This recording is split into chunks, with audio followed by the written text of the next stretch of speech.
Is this a stupid idea for a video? Yes. Why am I doing it? Because I think it's really funny.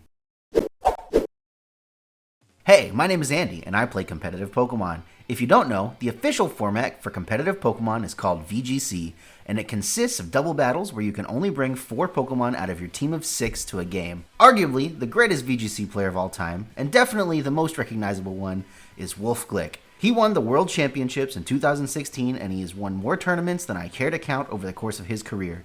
Today, we're going to see how far Wolfe makes it against basically the entirety of the cast of Jujutsu Kaisen. I can hear you, but Wolfie's just a dude. How's he going to do anything? Fear not, little one, because obviously we have to take Wolfie at his strongest, which means he'll have his entire Worlds team at his disposal. To keep every match fair, Wolfie will have to play by the rules of VGC, so he will only bring 4 Pokemon to each fight, and he will only be allowed to have 2 of those Pokemon out on the field at any given time. Given that Wolfe has basically won the most tournaments out of everyone in VGC history, for all of these fights we will assume that Wolfe has the brain power to come up with the best possible strategy for victory. Let's get started. Hey, obviously, spoilers for Jujutsu Kaisen. Alright, let's get some basic scaling for Pokemon out of the way. As most of you know, Pokemon have what are called base stats. These are essentially values given to represent a Pokemon's potential in any given area. Using base stats, we can calculate how strong any Pokemon is using only the feats of a single Pokemon. According to the Pokedex, Zeraora attacks at the speed of lightning. That means that at a bare minimum, Zeraora can travel Mach 364, that's 364 times faster than the speed of sound.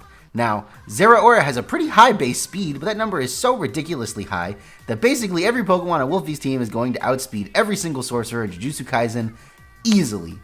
There are some fringe cases where characters have been seen moving out of the way or reacting slightly to attacks that presumably move at the speed of lightning, but based on the context of these fights, it can be assumed that these characters were actually reacting to the aiming of the attacks instead of straight up being faster than lightning themselves, and that's a big difference. According to the Pokedex, Regieleki can produce enough electricity to power all of Galar. Now, we could sit here and calculate out exactly how much power that is and scale Regieleki properly, but this Pokedex entry actually just matches statements made about basically the strongest character in the Jujutsu Kaisen universe, Satoru Gojo. See, it's stated that Gojo can output enough cursed energy to power a country. Now, the specific country is not specified, but I can assure you that based on the level of technology, almost any country in the Pokemon world uses way more electricity than any of the countries in our world. So, we'll call it even. Even if this is a lowball for Gojo, here's the thing. Every single Pokemon that Wolfie is relying on for damage is way stronger than Regieleki. Mega Rayquaza and Prima Kyogre, specifically, both have basically twice the attacking stat that Regieleki has. So to recap, just about every one of Wolfe's Pokemon is hitting harder than and moving faster than just about every Jujutsu sorcerer. As a result, I think Wolfie and his team easily clear the majority of the verse by not even thinking and just clicking Water Spout and maybe Fake Out over and over again. But just for fun, let's go over some of the matchups that I think would be really funny. First up, let's talk about Hajime Kashimo. See, Kashimo's curse technique, Mythical Beast Amber, allows him to turn his entire body into electricity, with the drawback of dying at the end of it. To make up for this, Kashimo's curse energy has the properties of electricity without having to actually use Mythical Beast Amber, and he quite literally attacks at the speed of lightning. And I can hear you saying, Andy, does that mean Kashimo is way faster than Wolfie's team? Yeah, you're right. Kashimo is way faster than any Pokemon Wolfe has access to. Now, I could sit here and come up with a crazy strategy for how Wolfe still wins, using broken priority moves like Fake Out and Extreme Speed, which move first regardless of how fast a Pokemon is, but I don't have to. Nope. Wolfe wins by leading one specific Pokemon, and there isn't a damn thing Kashimo can do about it. You see, Raichu has the ability Lightning Rod. What does Lightning Rod do? Well, it redirects all electric-type attacks to Raichu, and instead of taking any damage, Raichu just gets a special attack boost. This means that for as long as Raichu is on the field, Kashimo is relegated to just punching things or kicking things, and anything else that's not a punch or a kick will just make Wolfie's team stronger. Kashimo's punches and kicks most definitely do not travel at the speed of lightning, leaving him a sitting duck against the wall of water wrought by Kyogre's Water Spout. Even if you want to say that Kashimo utilizes Mythical Beast Amber to make himself completely into electricity, so that his punches and kicks are fast enough to reach Kyogre in time, I don't think it matters, because at that point, Kashimo is made of electricity, and at that point, I'm pretty sure Raichu just slurps Kashimo up like a big old electric noodle and burps out a special attack boost. Another sorcerer I can see people making an argument for is Kinji Hakari. You see, Hakari's curse technique, Idle Death Gamble, is a little complicated, but basically it's like a slot machine. Hakari keeps spinning the slot machine until he hits jackpot, and at which point, he's given infinite cursed energy for 4 minutes and 11 seconds. During this time, Hakari is essentially immortal and cannot be killed by any traditional means. We know that the activation of Hakari's curse technique can be done fast enough to try and hit jackpot at least once before he has to take an attack from any of Wolfe's Pokemon. So in this scenario, let's say that Hakari hits jackpot immediately and has infinite cursed energy for 4 minutes and 11 seconds at the very start of the battle. Is there anything Wolfe can do to stop Hakari from wiping out all 4 of his Pokemon in 4 minutes and 11 seconds? Yeah, of course there is. Let me introduce you to the 2 moves that Wolfe can use to stall for a nearly indefinite amount of time against an opponent like Hakari. Protect and Fake Out. Protect is a move that essentially just protects a Pokemon from all incoming attacks. The only real exception to this are moves that are specifically designed to block Protect, and moves that deal so much damage that they cannot be fully blocked. Now, Hakari might have infinite cursed energy, but he doesn't really put that infinite cursed energy behind all of his attacks. So, I'll assume that he cannot break Protect. Fake Out is a really weak attack with increased priority that causes the target to flinch, with the drawback that it can only be selected on the first turn a Pokemon is out on the field. Assuming that this attack functions as it should, this means that every time Fake Out is selected, Hakari basically will land on the lose a turn space in Candyland. Given the type of player Wolfe is, he will have no problem making the right reads and selecting the right Pokemon to switch and protect until Hakari's time limit runs out. At which point, all he has to do is take him out. Now I can hear all you negative Nancys typing down in the comments, yeah, that sounds impossible. But keep in mind, Hakari's not immune to damage. He just heals from all damage. He still has to physically take every attack and then regenerate from it. That also takes time. With how strong we've calculated Pokemon attacks to be, I wouldn't be surprised if just little old, weak old Fake Out was doing enough damage to take off entire limbs off of Hakari. Even if all of that isn't enough to convince you, there's a Pokemon with a move I've neglected to mention that I think will be worth talking about in this video. You see, Wolfe has access to Bronzong that just so happens to know the move Skill Swap. Skill Swap is a move that swaps the abilities of the user and the target. I don't really think we need it for this matchup. I think Wolfie wins anyway, but just for argument's sake, what do you think would happen if Skill Swap was used against a Jujutsu sorcerer? Would you consider a sorcerer's innate curse technique their ability? Does Skill Swap just straight up take away Idle Death Gamble and leave Hakari with the Levitate? I don't see any ground type moves on this team, brother. Like I said, I don't think we need to use Skill Swap to say that Wolfie wins, but I think it's something that's worth thinking about maybe for later. Next, let's talk about Hiromi Higuruma. Higuruma's curse technique is called Deadly Sentencing. Basically, he puts whoever he is fighting on trial in a courtroom that imposes a non-violence rule on whoever is in it. Higuruma is given a single piece of evidence for a crime that the defendant has committed, and if he can convince a neutral entity that lives in this domain, Judge-Man, that they are guilty, he can get a few different verdicts. Mainly, he can either take away their curse technique with a sentence of confiscation, or with a death penalty, he gains access to the Executioner's Blade, a weapon that can cause death with even the slightest touch on the defendant. This is all very powerful stuff if Higuruma can get the verdict he wants, but let's be honest here. Unless Verlisify is on the jury, I don't see Wolfie getting any kind of serious death penalty. And even if he did, Higuruma would still need to be able to hit Wolfe before his Pokemon attack, and I just don't think he can. No. The key to this battle is what we think happens if a confiscation verdict is reached. You might be thinking, oh, that's easy. Wolfie just loses all of his Pokemon and he loses, right? Well, I don't think so. You see, based on the interactions we see in situations where the defendant has more than one valid target for the confiscation verdict, i.e. when he sentences Sukuna in the final battle of the manga, if there's more than one thing that can be confiscated, only one of those things is confiscated. Therefore, I'd argue that Wolfe would only ever be able to lose one Pokemon. So he'd have to fight with 3 Pokemon instead of 4. I'm pretty sure that even with 3 Pokemon, that Water Spout is still faster than Higuruma and it still just knocks him out. Or, and just insert offensive Pokemon here. I don't really think there's a whole lot he can do about it. And remember that, half of Wolfie's Pokemon hit harder than the strongest character in the verse, so I don't think Higuruma has a chance. Alright, let's talk about a real heavy hitter. let's talk about Ryomen Sukuna, arguably the big bad guy of all of Jujutsu Kaisen. You see, Sukuna, depending on when in the story you pluck him out of, has quite a few tools at his disposal. He has his curse technique, Shrine, which gives him access to a couple of slashing attacks that can be adjusted to cut through just about anything.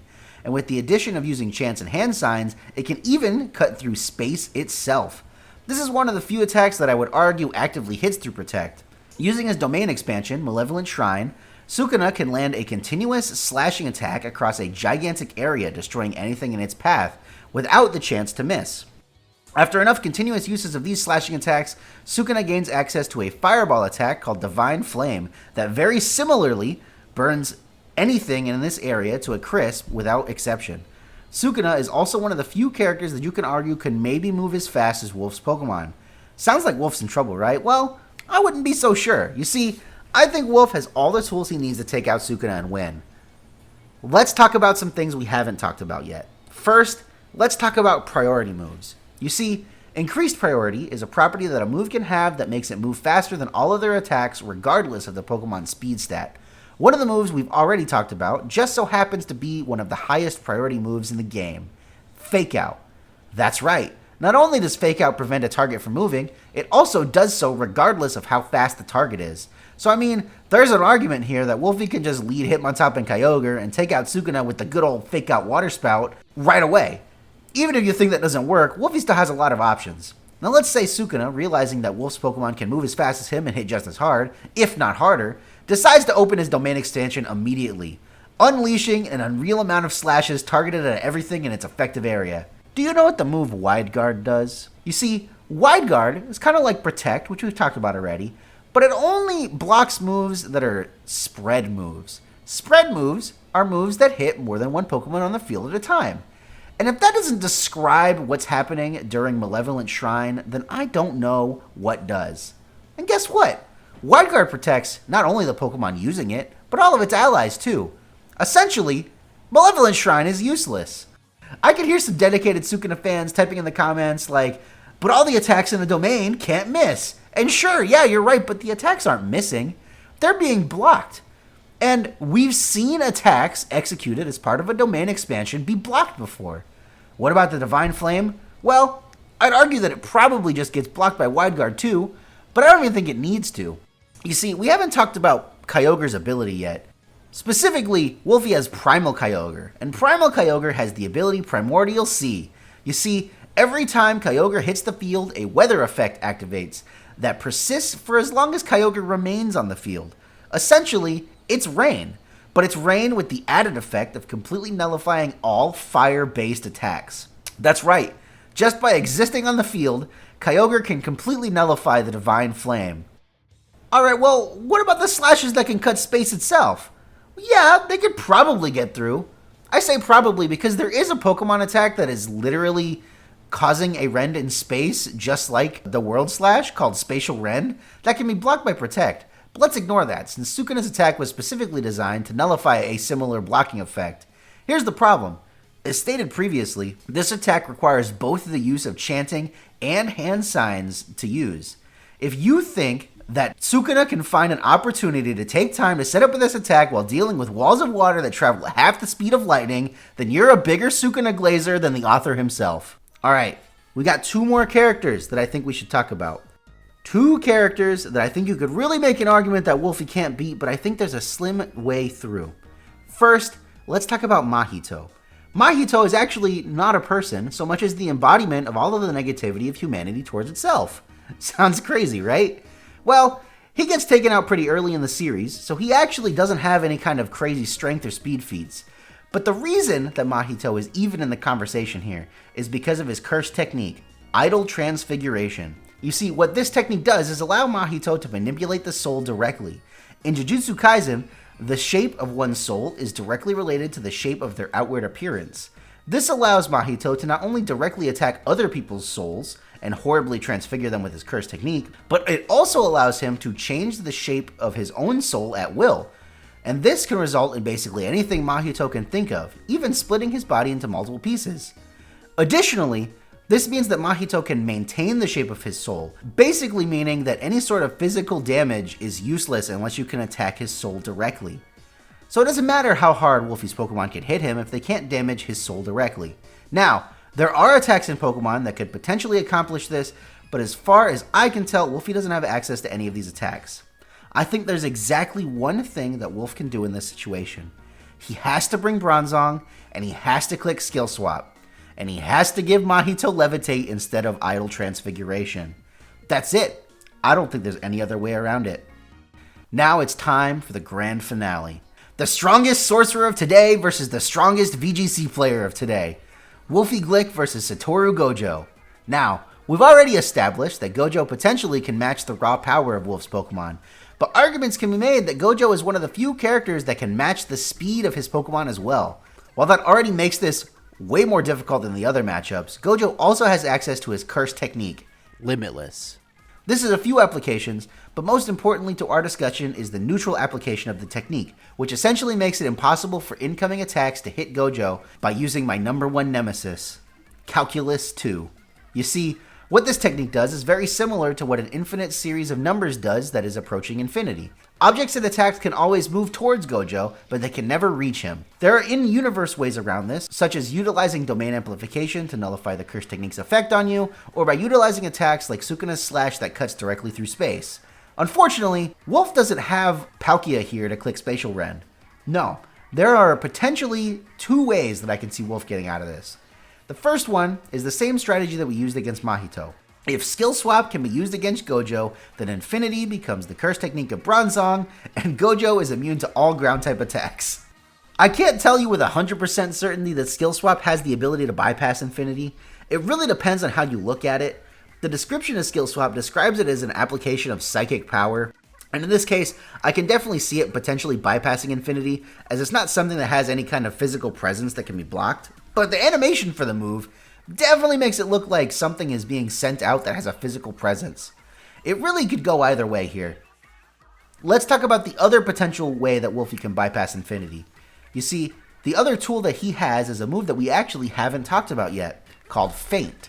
Feint is a weak priority attack, like Fake Out. But basically, instead of flinching, it has the additional effect of not just bypassing protection moves, but actively breaking them and making it so that other Pokemon can also hit that target on that turn. I think you can make an argument here that one Feint takes Infinity offline for at least a little bit, while also dealing just a little bit of damage. So sure, I think Wolfie could reasonably get around Infinity, but that brings us to the next problem. You see, Gojo also has a domain expansion. It's called Infinite Void. What Infinite Void does is it creates a space where all of those captured inside of it are forcibly flooded with an infinite amount of information.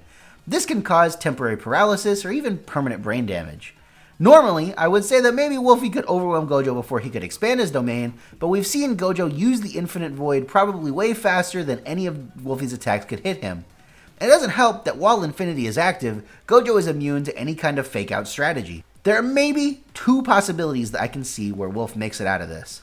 The first one is a gamble, but it might be the more likely to work, unfortunately. You see, I think we can make the argument that Wolf has access to a domain expansion of his own. Bronzong just so happens to also know the move Trick Room. What Trick Room does is reverses the speed order of every Pokemon in the field for 5 turns. That doesn't really matter, but if you watch the animation for Trick Room, the Pokemon really does seem to be creating some kind of area separated from normal space. And if that isn't what a domain expansion is, then I don't know what a domain expansion is. Trick Room is also not the only move to do this. There's also moves like Wonder Room and Magic Room. Here's the fun part. All of those override each other when they're used, just like domain expansions. So my theory is that if Wolf can successfully get off Trick Room, he can counteract the effects of Gojo's domain. There's just one teensy little problem. Trick Room has negative priority, meaning that it moves after all other Pokemon's moves, regardless of speed. Essentially, Gojo will always get Infinite Void up first if he wants to. Now, we could have a discussion on whether Bronzong has a brain or not, and if it would even be affected by Infinite Void, but let's just assume that Bronzong does have a brain, and that if it's hit, it essentially gets inflicted with the Confusion status condition. That means that Bronzong has a 1 in 3 chance of hurting itself instead of countering with Trick Room on the same turn. Not great odds, but 2/3 is a pretty good odd for victory. Alternatively, I guess you could say you click Feint before Infinite Void and then Skill Swap in the Infinite Void to take away Infinity, which means that now Bronzong is immune to the effects of Infinite Void. But either way, it's still only 2/3 chance. The other strategy would come down purely to speed. Hypothetically, the move Taunt could also prevent a domain expansion, as the expansion of a domain itself is not an attack. But in order for this to happen, we would have to say that Mega Gengar can move faster than Gojo can expand his domain. Honestly, I have no idea. Like, Mega Gengar's base speed is really close to Zeraora's, so I guess it could taunt at almost the speed of lightning, but I have no idea if that's fast enough to stop the Infinite Void from ever being used in the first place. So yeah, I really do think that theoretically Wolfe can win this, but his best option just straight up has a 33% chance of failure, and that's not great. But like I said, 2/3 chance of victory is better than 0% chance of victory. I'll take those odds. And that's it. If I didn't talk about your favorite Jujutsu Kaisen character, that's because I think they just get faked out and water spouted and there's nothing they can do about it and they just kind of lose.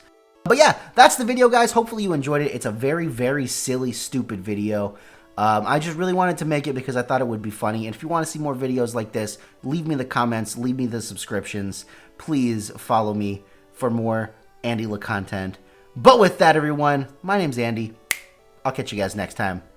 A very special thank you to all of the certified AndyLaVGC fans, especially the AndyLaVGC VIPs, including Colton and Cosmic Pharaoh. Once upon a time, man, I heard that I was struggling. Came from a gym where power creep wasn't coming in. Face long, stats tight, defense up, shack height. Sturdy on me, sash like, got that TM last night. Hit me with that good move, make the smile and act right. Bast boys, better hit that builder. I know that's right, big Bast.